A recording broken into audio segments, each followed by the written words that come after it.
गांव के किनारे पक्के मकान और खेतों से घिरे इलाके में गज्जू लाल नाम का एक किसान रहता था।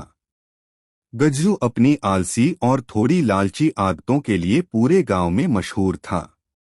खेतबाड़ी करने की बजाय वह हर वक्त किसी शॉर्टकट की तलाश में रहता। एक दिन जब वह तालाब के पास बैठा ऊँघ रहा था, तभी उसने देखा कि झाड़ियों में कुछ चमक रहा है। पास जाकर देखा तो एक बत्तख बैठी थी, लेकिन यह साधारण बत्तख नहीं थी। उसके पंख सुनहरी चमक लिए हुए थे। गज्जू की आंखें फटी की फटी रह गईं।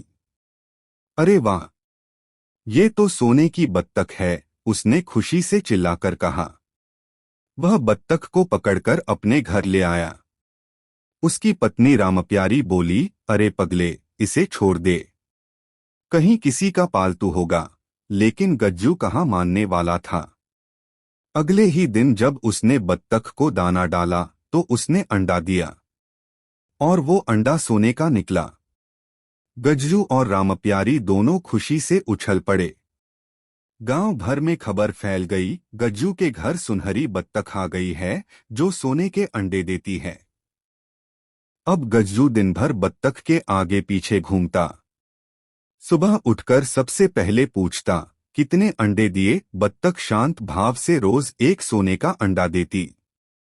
गज्जू उसे बेचकर पैसा कमाने लगा।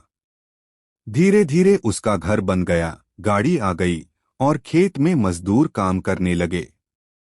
लेकिन गज्जू की लालच कम न हुई। अब वह सोचता, एक दिन में बस एक अंडा, अगर इसे काट दूं तो सारा सोना एक ही बार में मिल जाएगा। रामप्यारी ने समझाया, अरे मूर्ख, धीरे धीरे ही सही, लेकिन सोना मिल रहा है। लालच मत कर। मगर गज्जू के दिमाग पर तो पैसे का भूत सवार था। एक रात गज्जू ने योजना बनाई। वह बोला, कल सुबह मैं बत्तख को काट दूंगा और उसके अंदर छिपा पूरा सोना निकाल लूंगा। यह सुनकर रामप्यारी ने माथा पीट लिया। सुबह सुबह उसने छुरी तेज की और बत्तख को पकड़ने ही वाला था कि तभी गांव के पंडित जी आ गए। उन्होंने पूछा, गज्जू लाल, ये क्या कर रहा है। गज्जू बोला, पंडित जी, ये सुनहरी बत्तख है, इसे काट दूंगा तो ढेर सारा सोना मिलेगा। पंडित जी हंसने लगे, अरे बेवकूफ, अगर भीतर सोना होता तो बत्तख उड़ क्यों रही है। सोने की बत्तख पेट में सोना नहीं बनाती, बल्कि धीरे धीरे वरदान देती है। गांव के बच्चे भी जमा हो गए। सब गज्जू पर हंसने लगे।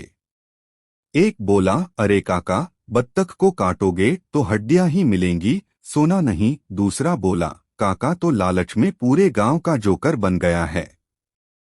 गज्जू की हालत खराब हो गई। उसने छुरी फेंकी और रोने लगा। रामप्यारी ने ताना मारा, तू तो निकला पूरा नालायक।